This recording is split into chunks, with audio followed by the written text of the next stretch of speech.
Shalom ibu bapak, saudara-saudara terkasih dalam nama Tuhan kita Yesus. Semangat pagi, bertemu kembali di channel Rionando Butar-Butar dalam khotbah 5 menit aja atau kolima untuk renungan harian. Renungan pada hari ini saya ambil dari kitab Keluaran pasal 16 ayat 12. Demikian kesaksian firman Tuhan. Aku telah mendengar sungut-sungut orang Israel. Katakanlah kepada mereka, pada waktu senja kamu akan makan daging, dan pada waktu pagi kamu akan kenyang makan roti. Maka kamu akan mengetahui bahwa akulah Tuhan Allahmu. Di tengah sungut-sungut kita pun Allah tetap peduli.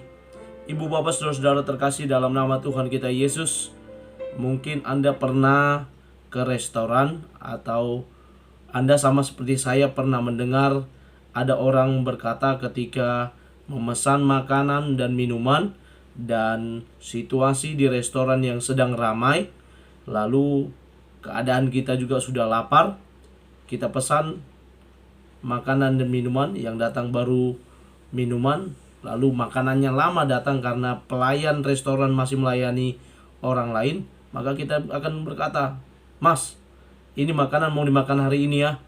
Kita tidak sabar dengan situasi yang ada. Kita tidak sabar karena kita kelaparan. Kita tidak sabar karena kita pengen segera menikmati makanan yang sudah kita pesan. Dan kita terus menerus memesan kepada si pelayan tersebut. Dan ketika sudah datang, paling kita hanya berkata, "Makasih ya mas."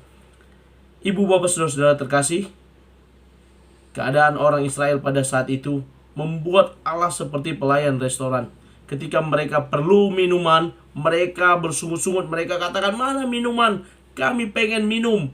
Dan Allah menyediakan minuman kepada mereka. Dan saat ini, di dalam nats yang sudah saya bacakan tadi, bagaimana mereka bersungut-sungut, mereka meminta kepada Allah melalui Musa, mereka pengen makan roti dan makan daging. Mereka bersungut-sungut kepada Musa dan menyalahkan Musa, "Kenapa engkau harus membawa kami keluar ke dari tanah Mesir ke tempat di padang gurun ini, di mana kami akan kelaparan? Ketika kami di Mesir, walaupun kami budak, kami bisa makan roti sepuasnya, kami bisa makan daging sepuasnya." Mereka terus-menerus bersungut-sungut dan mereka melupakan perbuatan Allah yang telah melakukan 10 tulah di Mesir. Dan ketika mereka keluar pun dari Mesir, mereka berhadapan di tengah laut dan mereka boleh berjalan di laut yang sudah kering airnya. Perbuatan Allah yang luar biasa itu mereka lupakan. Sebelumnya juga mereka, ketika mereka haus, Allah memberikan mereka minum.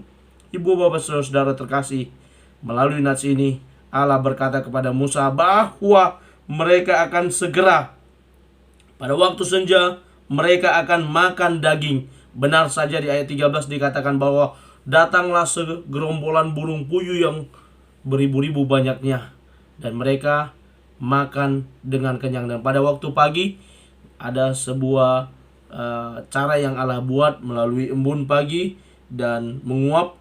Tampaklah pada permukaan ada seperti sisik halus seperti embun yang beku di bumi, dan itulah yang mereka pungut dibuat menjadi roti yang dinamakan dengan mana. Ibu bapak saudara-saudara terkasih dalam nama Tuhan kita Yesus, apa yang bisa kita pelajari dari nats ini? Yang pertama, nats ini mengingatkan kepada kita untuk kita semakin mengenal Allah. Ketika kita semakin mengenal kepada Allah, maka kita tidak akan lagi bersungut-sungut seperti orang Israel. Mujizat demi mujizat mereka alami, tapi mereka terus bersungut-sungut, mereka terus meragukan bahwa Allah sanggup, Allah mampu memberikan apa yang mereka perlukan. Yang kedua, ketika kita sudah mengenal Allah, kita akan tahu Allah tersebut adalah Allah yang berkuasa atas alam semesta, termasuk saya dan saudara. Karena itu Ibu Bapak, mari kita mulai hari ini dengan kita mengenal Allah yang kita sembah. Yang kedua, kita percayakan bahwa Dia berkuasa atas segala sesuatu, atas diri saya, atas diri Anda semua. Sehingga kita memulai aktivitas hari ini, kita boleh diberkati menjalaninya, dan kita penuh percaya diri melaksanakan tugas dan aktivitas kita. Selamat beraktivitas, Tuhan Yesus memberkati. Shalom.